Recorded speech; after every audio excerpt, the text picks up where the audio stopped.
El padre débil sí hizo una cosa, fue destruir mi escritura, forzarla a hablar de su ausencia, como si importara, como si valiese, como si. Provocar al débil buscar su reemplazo, desvelar su cuenca, cobijarse en ella, todo en un ejercicio más patético que literario, erótico en su deseo y ritmo, carente y cándido en su espíritu, sin nada que rescatar, sin nada. ¿Escribo acaso para ser su contrario? Si cierta es la sospecha, ¿qué sentido hay en el oficio si la fuerza que lo impulsa es hija de esa negatividad? Nada tiene sentido. Llevo en la nuca un borrón. Ese es el escrito 17 de este ensayo sobre el padre débil de Christopher Rosales, ilustrado por Valentino Campos y editado por Ediciones Viuda Negra. Y tenemos al responsable de esas palabras acá al lado mío. Christopher, ¿cómo estás tú? Bienvenido a Radio Universidad de Chile. Bien, muchas gracias por la invitación. ¿Cómo estás tú? Yo estoy bien, con muchas ganas de conversar de tu libro que es... A ver, está escrito en verso. Sí. Entonces uno podría decir inicialmente es un libro de poesía, pero se llama ensayo y tiene al final un epílogo que es efectivamente ensayístico, aunque es más testimonial quizás. Sí, sí, yo diría que de hecho ese apéndice, lo llamé apéndice en vez de epílogo porque creo que es prescindible, sin embargo tenía la necesidad de dar una parte testimonial que había surgido a partir de la indagación de lo ensayístico, que de verdad el propósito inicial era ensayístico, solo que el texto suena medio místico, ¿no? Pero exigió otra cosa. Y lo primero que exigió fue no estar escrito en prosa, digamos. Pero sí es una investigación, digamos. Sí es una indagación que empezó que nació con un interés intelectual, que por supuesto toca fibras íntimas, pero que en la medida que lo analizaba, empezó a desprender cosas más íntimas de las que yo hubiese querido en principio. Yo creo que eso fue lo que lo deformó al verso y obligó a agregar ese apéndice o esa suerte de agregado final, en donde digo, bueno, aquí hay cosas que se dicen que quedan medias raras, pero que tienen que ver con mi experiencia como hijo. Ahora, es interesante el ejercicio, ¿no? Porque efectivamente yo nunca había visto poesía, bueno, sí había visto poesía que citara, pero que citara en términos ensayísticos. O sea, que hay mucho autor, hay nota al pie, etcétera, que están metidos en medio de los versos. Y también hay este ejercicio que te escucho y me da risa porque me identifico, ¿no? Cuando uno investiga académicamente, uno cree que lo hace objetivamente, como si fuera un objeto, ¿no? Claro. Pero la verdad es que se nos olvida que nuestras elecciones siempre van a tener que ver con nuestros propios dolores, inquietudes, preguntas y dudas. Y hace muchos años escribí en mi tesis de magíster sobre la melancolía, yo decía, pues eso no tiene nada que ver conmigo, ¡ja! y luego he ido haciendo sentido de lo que se me ocurrió investigar en ese momento, y menos mal que tenía las herramientas. Ahora, hablemos también de esa investigación, ¿no? Que luego podemos ir a sus motivaciones y a lo que termina haciendo, pero ¿qué fuiste encontrando ahí cuando quisiste hablar del padre débil? Bueno, lo primero que quise encontrar, más que fui a encontrar, es una figura que calzara con el tipo de padre que yo tenía, que no era el padre de Kafka, ¿no? Que fue lo que empieza a motivar, ¿no? Y que es como la típica figura del padre como conocida en el arte, en la literatura en general, que es la del padre poderoso, difícil de mirar a los ojos, como un padre al que se le teme, ¿no? Una figura muy patriarcal, digamos.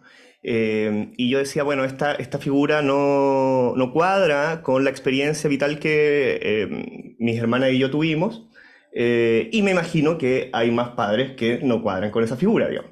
Y que tampoco cuadran con la otra figura, que también es un padre fuerte, tan fuerte que abandona, ¿no? Que también existe, digamos, el papito corazón que se va, sigue reproduciendo esa imagen del padre poderoso, tanto así que sus hijos no lo merecen. Digamos como en términos muy psicoanalíticos, como Sí. no necesariamente lo que diga es lo que yo creo, sino Además eso, el ¿no? cuento que se cuenta, ¿no? Claro, tal cual, el cuento que se cuenta, como tú bien dices.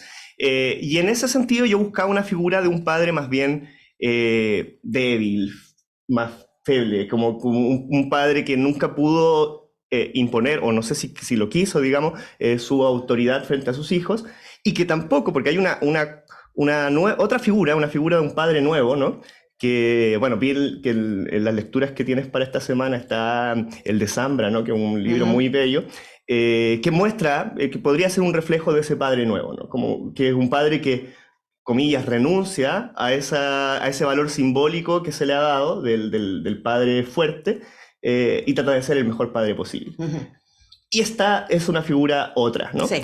Y la empiezo a buscar académicamente a propósito de un curso que estaba teniendo en el magíster en ese entonces, que era sobre Antígona, entonces tocaba mucho el tema edípico.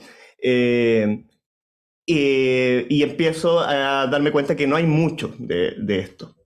Hay aproximaciones, pero no suficientes. Y una de las cosas, y con esto cierro para poder seguir conversando, que me fascinan, no tiene que ver tanto con el padre, sino con la figura de los hijos. Y que surge de esta idea de que en el fondo no todos somos padres, pero sí todos, ni madres, pero sí todos somos hijos, ¿no?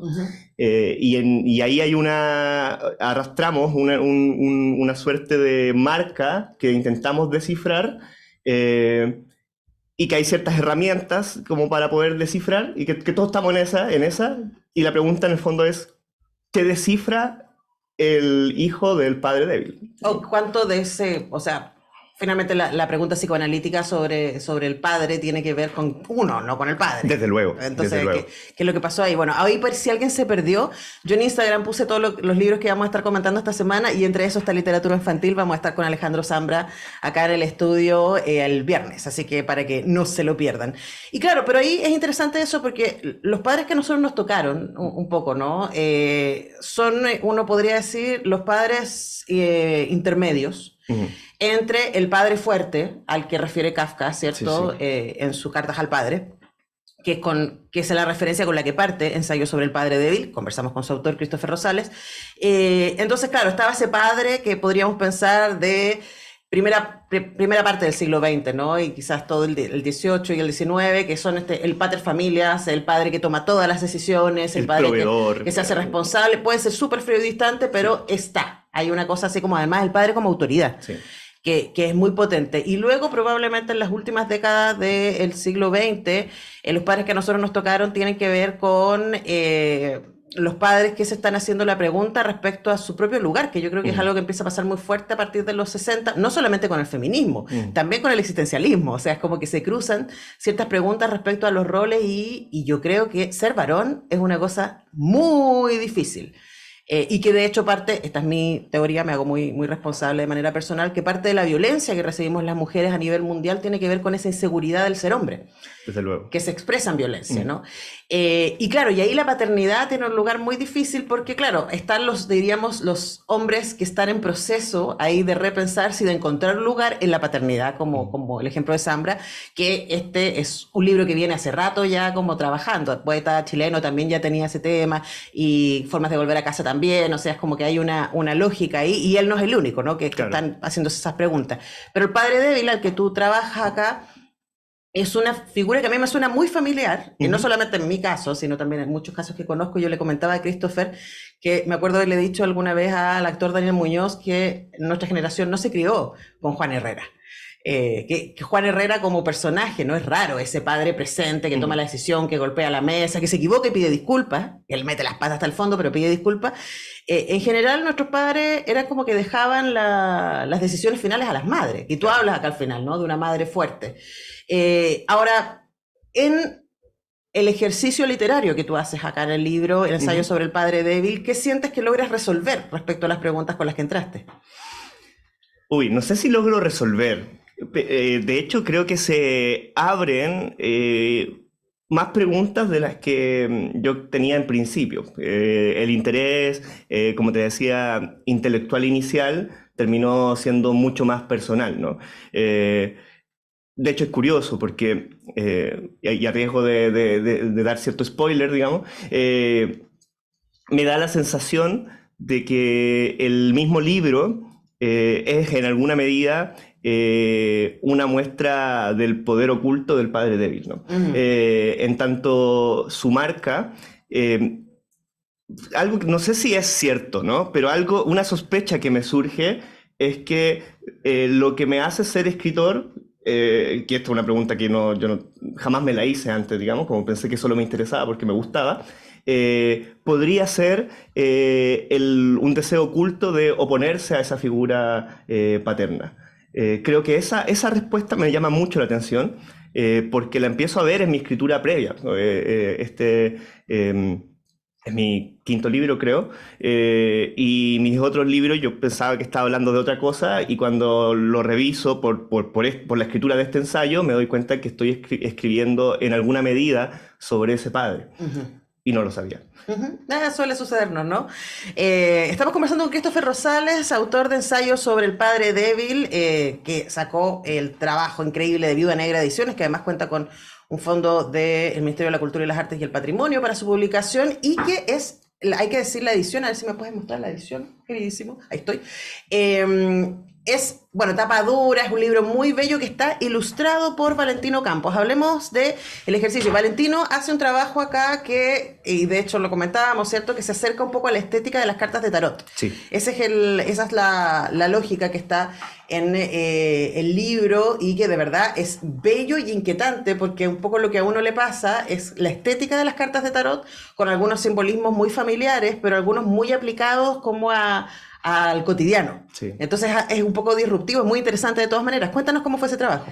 Sí, hay varias cosas interesantes con el trabajo de Valentino. Lo primero es que a diferencia de otros libros ilustrados que se mandan a ilustrar, acá pareciera haber, no pareciera haber, de seguro hay una lectura, ¿no? Como que él está haciendo una interpretación a través de esas ilustraciones, y en esa interpretación, que es una de las primeras curiosidades que surge de este trabajo que empezamos a hacer, él da con esta estética. Él, si uno revisa su trabajo, no siempre ocupa esta estética, pero él siente, así como en algún momento yo sentí que era necesario hacerlo en verso, él siente que la estética mística asociada al tarot, pero que tiene que ver mucho con los símbolos, es la estética que da con este libro. Y lo interesante es que este trabajo en principio no pensaba hacerse un libro, digamos. Lo que ocurrió es que como él es mi amigo, yo le pasé poemas, o sea, le pasé este escrito, y él lo leyó y me dijo, oye, hice una ilustración y me gustaría seguir ilustrándolo y seguir trabajando. Y ahí se empezó a formar este engendro. Es interesante que da con lo del tarot porque también incluye hacia el final en este trabajo una carta del tarot al azar, sí, que no es cualquier tarot. En el sobrecito. Es el tarot débil, digamos, un tarot construido para este libro en particular, que tiene 18 arcanos, distinto, digamos, al original. Tiene una razón de ser que sean 18 arcanos. Básicamente que el 18 se reduce a 9 y 9 es el número del diablo, y es una figura que aparece mucho en este libro. Sí. Entonces todo es muy simbólico en el trabajo que hizo él, que yo quedo maravillado. De hecho, si bien estoy yo invitado acá, yo creo que su trabajo está a la altura o superior, en tanto su interpretación es la que empieza, antes que yo me dé cuenta, empieza a develar ciertos ribetes místicos que aparecen en esta escritura. Bueno, no es tan raro en términos de que el texto remite, por supuesto, al psicoanálisis, y el texto remite también a la narrativa griega. Entonces Edipo aparece constantemente, claro, ¿cierto? Y Cronos comiéndose a los hijos. Entonces como que aparece esta idea de que hemos entendido por lo paternal, ¿cierto? Y el tema del poder, quizás, ¿no? Y ahí para cerrar, preguntarte, Christopher, porque además tú trabajas, tú estudiaste, ¿cierto? Filosofía política, y me imagino que la idea del pater es la primera figura de poder que conocemos, y desde ahí entendemos también el poder.